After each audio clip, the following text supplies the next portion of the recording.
Professor Anand Kumar. He has been twice President of JNU Teachers Association. He has been also the President of Federation of Central University Teachers Association. He's been a wonderful speaker. I mean, I've always enjoyed his speeches, and he's active in political life, and I'm so grateful that you. Actually, he wanted to be here, so he preponed. He said, "I'm going to Mumbai." Then he called, and he then messaged back saying that organizer said actually preponed the ticket, so he came back today early, so that he can be with us. Thank you so much, dear President Ajay Patnaik. This is a very special program of JNU Teachers Association, which has a long and very commendable history. But what JNU teachers did last year was creating a method to meet the challenge of madness of people in power. When I see this book, and you will read this book, put together by Rohit, Janki, Mohinder, Mallarika, you will feel as if you have a weapon in your hand. Because for last 1 year, like most of you, we were always questioned. Hello, who are you? Oh, I'm so and so. Where do you work or where you have been? Well, I come from JNU. And then as if there is a bull in the china shop or snake in the party. आप लोग क्या करते हैं भाई? देश का पैसा, लड़के लड़कियों का दिमाग दोनों खराब कर रहे हैं. आपको भारत का टुकड़ा टुकड़ा इंशाअल्लाह करने का शौक हो गया है. जेएनयू तो भाई साहब बंद कर देना चाहिए. अब आप शुरू करिए राष्ट्रीयता के बारे में, मानवता के बारे में, राष्ट्रीय आंदोलन के बारे में, और आज के जो राष्ट्रीयता के प्रतीक और प्रवक्ता हैं उनके इतिहास के बारे में. इतने लंबे इतिहास में 1857 से 1948 के बीच में राष्ट्रीयता के इन नए दावेदारों ने कुल एक बार गोली चलाई है. उससे वायसराय नहीं मारा गया, उससे आर्मी का कोई जनरल नहीं मारा गया, उससे कोई थानेदार भी नहीं मारा गया. मारा गया एक बूढ़ा आदमी जो भगवान की इबादत करने जा रहा था और कह रहा था कि ईश्वर अल्लाह इनको सम्मति दो, हिंदुओं और मुसलमानों को, और भारत को बचाओ. लेकिन इस समय इस किताब के बाद, आज की शाम के बाद, हम और आप यकीन से कह सकते हैं कि भाई साहब, बहन जी, चेहरे से तो लगता है कि आप पढ़ लिख सकते हैं, तो मेरा दिमाग मत खाइए. एक किताब छपी है बहुत सस्ती, पूंजीवाद के इस चरमोत्कर्ष के जमाने में 350 पेज की किताब 299 रुपए में है, और ये 200 में मिल रही है.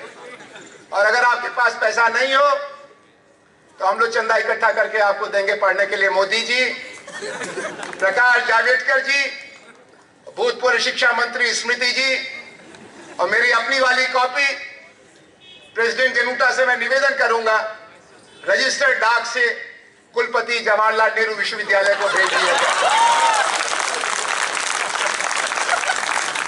हमने राष्ट्रीय आंदोलन के बारे में सुना था, अभी मुखिया साहब से लेकर के प्रोफेसर भामरी, प्रोफेसर भट्टी, प्रोफेसर कमल चिनॉय,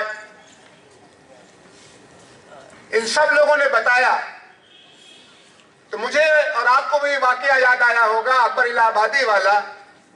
राष्ट्रीय आंदोलन का जवाब था वो कि अगर तो मुकाबिल हो तो अखबार निकालो. हमको लगा कि वो बात, that method, that mindset became irrelevant after freedom struggle was concluded. लेकिन मुझे वो रात याद आ रही है, बल्कि वो दिन याद आ रहे हैं जब मैं और आप जैसे तमाम लोग जिनकी जिंदगी में जेएनयू बुनियाद के पत्थर जैसा था और इस कैंपस में आने और जाने में कभी कोई रोकता नहीं था, 24/7 जेएनयू था। गुंडे सवेरे 8 बजे से 10 बजे के बीच आते थे लाठी लेकर के और शाम के 6 बजे तक रहते थे। और एक रात जब यहां से मैसेज गया जनुटा का, जेएनयू का, मैं भागा आया, किसी काम में लगा था और मुझे अंदर आने के लिए कोई रास्ता नहीं दिखाई पड़ रहा था। ये दरवाजा वो दरवाजा, चारों तरफ लाठियां लेके खड़े थे। अब वो शाम और आज की शाम मिला के वो शेर जो अकबर इलाहाबादी का था अब एक नए अंदाज में आ गया है कि जब लाठियां लेकर के गुंडे तुम्हारे ऊपर हमला करने आए तब तुम किताब निकालो, तब तुम किताब निकालो। आज चारों तरफ जो माहौल है आप सब देख रहे हैं, हम भी देख रहे हैं, घबराहट का माहौल है।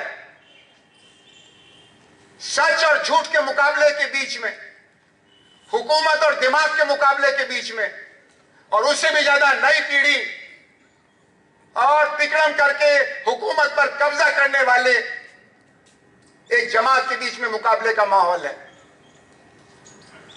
मुझे मालूम है अच्छी तरह से और आपको भी मालूम है कि अच्छे दिन आने में 2.5 साल नहीं लगते। अच्छे दिन आने में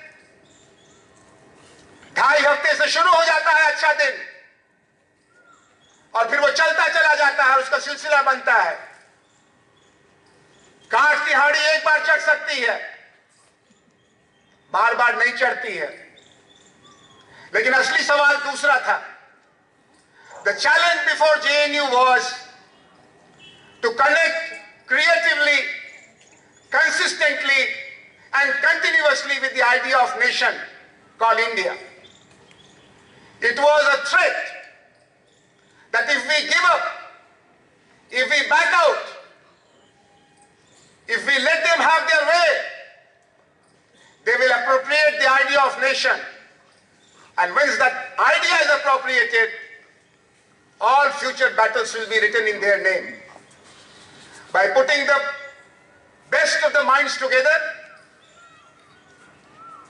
Januta made an intellectual resistance. JNU showed capacity of resilience.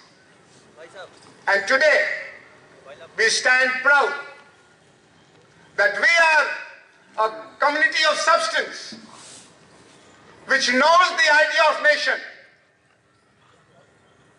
its power and pathology both, its history and future both, its politics and sociology both. There is a book called Bunch of Thoughts, and now there is a book, What the Nation Really Needs to Know, and we can put the two books together for any fair-minded person, including the oldest members of Rashtriya Swayam Sevak Sangh. अपने दिमाग को खोलो। आज की शाम एक दावत है, एक निमंत्रण है, एक निवेदन है कि ये देश इस तरह से गुलामी की काली रातों से आजादी के सूरज तक खाली नारे लगाने से नहीं बना था। Idea of India was discussed and debated till the Constituent Assembly. And as Professor Tiplut Nongbury pointed out, it was internalized by the post-colonial India as a given, which had to be interrogated and improved continuously. And there were many trends. But friends, for last some years, there has been an atmosphere of anti-intellectuality. वो जो Fukuyama ने कुछ जल्दी रुपया कमाने के लिए किताब लिख दिया, एंड ऑफ हिस्ट्री, और वो जो सोवियत यूनियन में कुछ पेरेस्ट्रोइका, ग्लासनास वगैरह हो गया, तो जो हमेशा अपनी असलियत को दूर के नगाड़ों से समझने की कोशिश करते थे, उनके लिए दिक्कतें हो गई। दिमाग बचा रहा विश्वविद्यालयों में, मीडिया में भी गड़बड़ हो गया। ये कमल अभी बोल रहे थे, उस दिन अजय पटनायक थे एक प्रोग्राम में, एक बहुत भीम का है मुस्टंडा किस्म का आदमी आया था प्रवक्ता बन के, अब वो चढ़ बैठा हम लोगों के ऊपर, कहा कि जेएनयू वाले और उसमें भी मार्क्सिस्ट लोग मुगलों को सपोर्ट करते हैं। तो हमने कहा भाई मुगल कब थे और मार्क्स कब था? मार्क्स ने मुगलों के बारे में थोड़ा बहुत लिखा है, मार्क्सवादियों ने भी मुगलों के बारे में लिखा है, लेकिन मुगलों का कोई सपोर्टर कम्युनिस्ट पार्टी का मेंबर था ऐसा तो आप ही बता रहे हैं। तो जवाब दिया कि अरे आप बहुत विद्वान बनते हैं। तो मुझे चूहे की पूंछ पकड़ में आ गई। हमने कहा जी हाँ, माफ करिएगा, आप ताकतवर बनते हैं लेकिन हम विद्वान हैं, हमने जिंदगी लगाई है किताबें पढ़ने में और इतिहास को समझने में और समाज को समझने में, लेकिन फिर मेरे पास कोई किताब देने के लिए नहीं थी। मैं अगर उसको देता हिंद स्वराज पढ़ने को तो कहता हम बंच ऑफ थॉट्स आपको पढ़ाएंगे। मैं कहता डिस्कवरी ऑफ इंडिया पढ़ो तो कहता वो तो लिखने वाले मर गए बहुत पहले। आज की कहानी बताओ, 21वीं शताब्दी के 2015-16 में जब एक लड़का खड़ा होकर के मुट्ठी बांध के नारा लगाता है और चैलेंज करता है भारत के प्रधानमंत्री को, और उसमें आप सब लोग उस लड़के के साथ खड़े होते हैं, प्रधानमंत्री के साथ नहीं खड़े होते हैं। बताइए ये देशभक्ति है कि गद्दारी है? आखिर प्रधानमंत्री के साथ आप नहीं खड़े होंगे तो कौन खड़ा होगा? प्रधानमंत्री आपकी तनख्वाह का इंतजाम करता है, प्रधानमंत्री आपका राजा है। आज जब हमारे पास इस किताब के जरिए जनुता के साथियों आपने बहुत बेहतरीन जवाब दिया है। इस किताब को आप बैन नहीं कर सकोगे मेरे दोस्त। इस किताब के ऊपर आप 207 मीटर का झंडे का डंडा भी नहीं गाड़ सकोगे। वो जो कहा था कि हिंदुस्तान में राष्ट्रीयता को लाने के लिए 2 काम करना जरूरी है और वो जेएनयू से शुरू करना है। एक तो पाकिस्तान की लड़ाई में जीता हुआ कोई टैंक लाके बीचों बीच लगा दो, उस टैंक को देख करके आपकी राष्ट्रीयता जागेगी। और दूसरा, जब आसमान की तरफ देखो तो 207 मीटर न 206 मीटर न 208 मीटर उतने लंबे खंबे पर एक तिरंगा टंग दो। क्या समझ बन रही थी? और ये जो हमारे लड़के लड़कियां हैं ये हक्का बक्का थे इस हुकूमत और इस निजाम के अंदाजे बयां पर। और हम लोग जब कहते थे तो कहते थे कि चुप करो इनको, बंद करो इनको। और अदालत के अंदर जाकर के गुंडागर्दी हो रही थी उस लड़के के खिलाफ जो कुछ ही दिनों में भारत के किसी न किसी विश्वविद्यालय के शानदार विभाग का अध्यापक और अध्यापिका बनेंगे। और देश जैसे कि इन्होंने गुमसुम कर दिया, क्योंकि सचमुच देश के विचार को लेकर खतरा है। मुझे बहुत खुशी है कि अजय पटनायक ने, हमारे जनरल सेक्रेटरी साहब ने इन 4 लोगों को बांधे रखा, क्योंकि संपादन का काम करना बड़ा झंझट का काम है। मैं पढ़ गया था मोहिंदर सिंह जी के जिम में। मोहिंदर ने मेरा भाषण ट्रांसक्राइब करके मुझे भेजा। उसको पढ़ करके मुझे लगा कि ये तो मेरे लिए संकोच की बात होगी कि इसको प्रिंट में डाला जाए, क्योंकि अंदाजे बयां भीड़ में, वो भी मैं जैसा कहा गया जनुसू का बैकग्राउंड मेरा है, जनुता का बैकग्राउंड बाद में आया, तो जनुसू वाले थोड़ा दूसरे तरीके से बात को रखते हैं। एक बार प्रोफेसर मुखिया भी हमसे नाराज हो गए थे। मैं जनुता का प्रेसिडेंट था, सर की जिम्मेदारी थी कि हम लोगों की बेसिर पैर की बातों को सिर से उलट करके पैर पर खड़ा करें। तो फिर परेशान होकर इन्होंने कहा कि भाई जनता के मीटिंग के अंदर आप जनुसू वाले अंदाज में भाषण दे रहे हैं। तो जब मोहिंदर ने टेक्स्ट को बना के भेजा तो मुझे लगा कि इसका बहुत दूर तक असर होगा, बहुत दूर तक गूंज होगी। अभी मैं देख रहा हूं कि इसमें कई तो फुल पेपर्स जैसे हैं, इतनी फुटनोटिंग है, इतनी बारीकी से बातों को रखने की कोशिश की गई है, और पूरा इंद्रधनुष है विचारों का। जितनी धाराएं हैं राष्ट्रीयता को संबोधित करने वाली, उन सभी धाराओं का कुछ न कुछ आया है। जानकी जी कह रही थी कि वो कोशिश कर रहे थे कि कुछ और लोग भी आ जाएं, तो जब वो है ही नहीं है तो उनको आप कहां से लाएंगे जानकी जी? और जितनी दूर तक वो जा सकते हैं, 2-3 भाषण इसमें ऐसे जरूर हैं जिसमें गांधी के बारे में शंका है, टैगोर के बारे में शंका है, मार्क्स के बारे में तो शंका ही शंका है। तो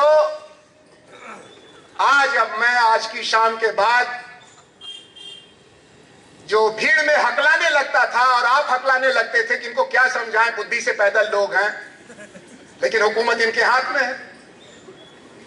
कल देश को ललकारने का हक इन्हीं को है।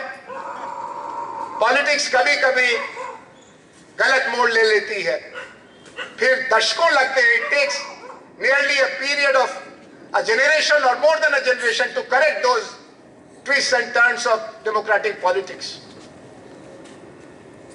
Let me join all of you and let me invite all of you to follow the path created by Januta in this national crisis, which requires power of truth, power of ideas and courage of conviction.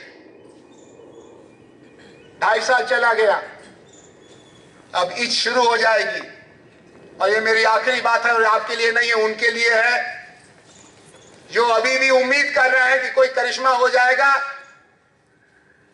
और बादशाह सलामत की तरफ से फरमान निकलेगा कि सबके खाते में कल 15 लाख रुपया जमा कर दो। वो नहीं होने वाला है। झूठ की फितरत यही है दोस्तों कि झूठ बढ़ता चला जाता है, सच अपनी जगह टिक के खड़ा रहता है। अभी जेएनयू का जो संकट है वो हिंदुस्तान की विश्वविद्यालयों का संकट है। Liberalisation has failed first and foremost in the 2 fields which touch everybody, health and education. और अब इसमें से कुछ निकलने का रास्ता नहीं है, और यही बात हम लोग कहना चाहते थे। आपने आइडिया ऑफ नेशन को रिस्टोर किया है, आपने आइडिया ऑफ नेशन को हिस्टोरिसिटी दी है, आपने आइडिया ऑफ नेशन को इस किताब के जरिए एक डायलॉजिकल डिस्कर्सिव थीम बना दिया, वरना कितना सपाट हो गया था। आप समर्थक हैं गाय खाने के, अब आप कहने लगे भाई राइट टू फूड तो लिखा हुआ था कहीं, हमने पढ़ा था। मैंने साफ बताइए, गाय खाने के समर्थक हैं? आपसे ज्यादा गद्दार कोई नहीं होगा। लीजिए पाकिस्तान का टिकट लेके जाइए पाकिस्तान। आप गाना गा सकते हैं जनगण मन अधिनायक, वंदे मातरम याद है, और आखिर में जोर से बोलो भारत माता की जय। ये पूरी राष्ट्रीयता जैसी नाजुक चीज को इन्होंने इस तरह से सपाट बना दिया था कि हमको भी लगता था कि हम इस बहस में हार रहे हैं।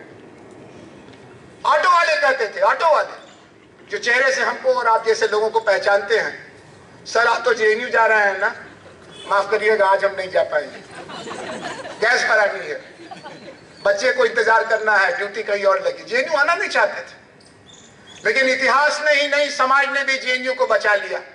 इस साल जब डेटा आया तो हिंदुस्तान के इंजीनियरिंग कॉलेज में दाखिले कम हुए हैं, मैनेजमेंट इंस्टीट्यूट में दाखिले कम हुए हैं, लेकिन जिन विश्वविद्यालयों में दाखिले पर कोई कमी नहीं आई है, जिसके लिए हिंदुस्तान के नौजवानों के दिल में अभी भी सपना है कि काश हम वहां पढ़ सकें, उसमें सबसे ऊपर की कतारों में जवाहरलाल नेहरू विश्वविद्यालय का नाम था।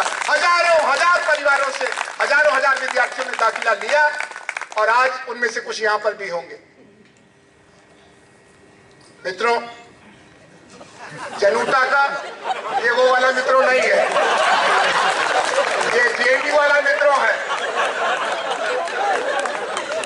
इसमें जब एक बार दोस्त मान लिया तो चाहे जो हो जाए, चाहे वीसी रूठे और चाहे मंत्री जी रूठे, साथ टूटेगा नहीं। और यही जनुता ने जेएनयू के साथ किया।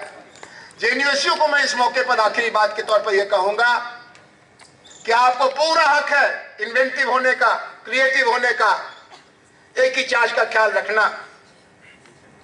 जहां आपने डेमोक्रेसी की लक्ष्मण रेखा पार की, फिर आपके पवित्र से पवित्र इरादों के बावजूद आपका मुद्दा कमजोर हो जाएगा।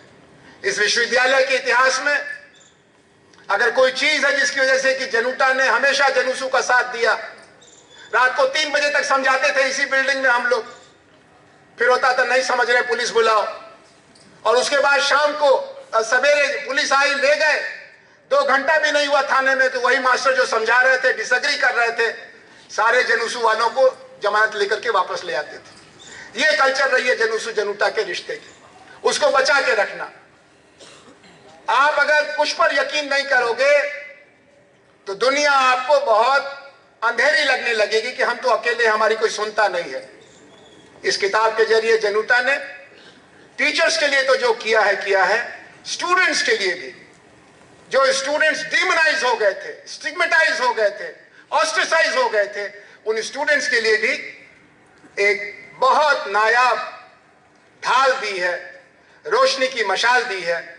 हाँ, ये अलग बात है कि इसके लिए 300 पन्ना पढ़ना भी पड़ेगा। तो मैं आपको ये चॉइस दे सकता हूं कि मुखिया साहब का लेख पढ़ लेना, प्रभात दा का लेख पढ़ लेना, रोमिला जी का लेख पढ़ लेना, हाथी के पांव में सबका आ जाएगा, हम लोग का छोड़ दोगे तो कोई बात नहीं रहेगा। मैं फिर से बहुत खुशी के साथ, जितने अफसोस के साथ मैं आता था, और हमारे जैसे और लोग, जैसे प्रोफेसर भट्टी ने कहा, प्रोफेसर भामरी ने कहा, मुखिया साहब ने कहा, आधे समय लगता था कि आज कोई और बुरी खबर मिलेगी। बहुत शानदार, पूरे साल भर में अजय भाई आपने बहुत शानदार खबर दी है, आपने एक शानदार दौर निभाया, आपकी टीम ने निभाया, उनको सलाम। आपने जिस तरह से एक इंटेलेक्चुअली मैच्योर ऑर्गेनाइजेशन का रिस्पांस बना के दिखाया, एक एडिटोरियल टीम बनाया और बताया आपने कि किताब और आने वाली है। अब हम उस किताब के रिलीज तक इंतजार करेंगे। फिर से आप सब लोगों की तरफ से मैं जनुता को और इसके इस शानदार काम को, इसका अभिनंदन करना चाहता हूं और बधाई देना चाहता हूं। बहुत बहुत धन्यवाद।